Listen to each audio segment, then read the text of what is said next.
بلند و بالا پہاڑوں کی چوٹی پر ایک عقاب کا بچہ پیدا ہوا۔ اس کا نام شاہین رکھا گیا۔ اس کی ماں ایک طاقتور اور ماہر شکاری تھی جو روزانہ تازہ شکار لاتی اور اپنے بچوں کو کھلاتی۔ دن گزرتے گئے اور شاہین کے پروں میں طاقت آنے لگی۔ اب وقت آ چکا تھا کہ وہ اڑنا سیکھے۔ ایک دن اس کی ماں نے اسے گھونسلے کے کنارے کی طرف دھکیلا۔ وقت آ گیا ہے شاہین، ماں نے کہا۔ شاہین نے نیچے گہری وادی کی طرف دیکھا، اس کا دل زور زور سے دھڑکنے لگا۔ اگر وہ گر گیا تو؟ اگر اس کے پر ناکام ہو گئے تو؟ خوف نے اسے جکڑ لیا۔ یہ دیکھ کر ماں نے نرمی سے کہا، تم عقاب ہو، آسمان تمہارا گھر ہے۔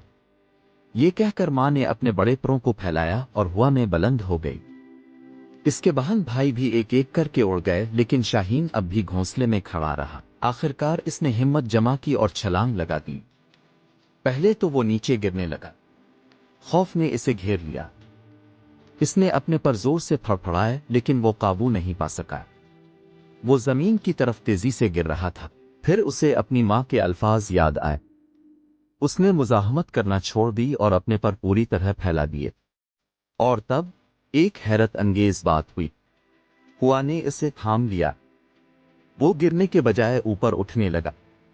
وہ اڑ رہا تھا۔ اس دن کے بعد شاہین نے آسمانوں پر حکمرانی کی۔